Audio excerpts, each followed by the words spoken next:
would love to get a Dallas Cowboy in the house because you know what? They lost against the Rams. And they got a matchup against the Atlanta Falcons this week. And I don't think they're one of those teams that can stand to go 0-2.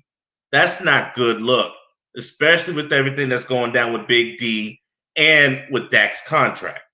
So, with that being said, I'm inviting Dallas Cowboys. I'm inviting Atlanta Falcons. If you want some smoke and you got some time, hey, jump up on the stream. Now, with that being said, let's look at some of the matchups for week 2. San Francisco's got an easy one against the New York Jets. That's pretty much a gimme game.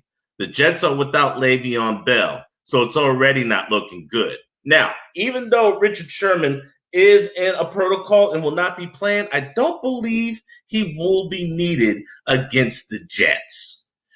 Minnesota travels to Indianapolis after they're licking their wounds from a loss from the Jacksonville Jaguars. Ironically, the only Florida team that actually has a W. Strange, right? With that being said, Tampa Bay has the Carolina Panthers. We got something in the works in the future for that. So let's not worry about that. Carolina Panthers versus Tampa Bay in Raymond James Stadium. That's coming to you soon. Now, another matchup that we got is Denver versus Pittsburgh. The funny thing about this is that Denver lost the last second off of a field goal kicker who missed 3 kicks and 1 extra point, while Pittsburgh pretty much dominated the New York Giants. So it's a funny matchup. Last but not least, we got Monday night. We got the Las Vegas Raiders versus the New Orleans Saints.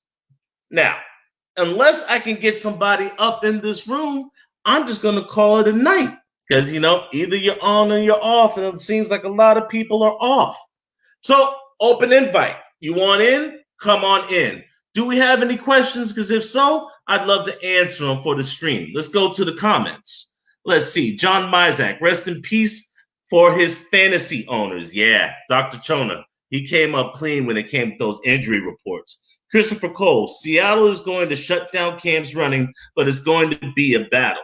I see Seattle winning this matchup. It kind of alarmed me that Cam Newton ran the football 15 times for 75 yards, and they had 225 yards of total offense on the ground.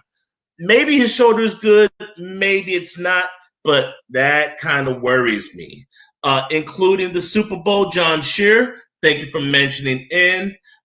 Christopher Cole, how do you feel about the Bucs fantasy players? I feel that it's too many mouths to feed. Ronald Jones, Leonard Fournette, LaShawn McCoy, Keyshawn Vaughn when he comes back, Mike Evans, Chris Godwin, who's in concussion protocol. Guys, there's a lot of people on this roster. Not even mentioning Cameron Brate, O.J. Howard, and Rob Gronkowski. There's too many mouths to feed. Plus, there's no synchronicity. There wasn't any preseason games. There was barely any OTAs. There was only planned practices. Once this team gets to know each other and gets the feel for each other, I think they're going to be a lot better. But as of right now, I think they can struggle early. Now, last but not least, I want to talk about a division that nobody seems to want to talk about. The AFC and the NFC West. Guys, do we realize that the AFC and NFC West is 3-1?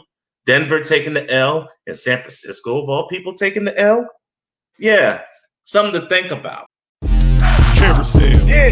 Carousel, yeah. Carousel, this the carousel. On or you're off, either you're on or you're off, either you're on or you're off. What? Knock 'em out. Carousel, yeah. Carousel, yeah. Carousel, this the carousel. On or you're off, either you're on or you're off, either you're on or you're off.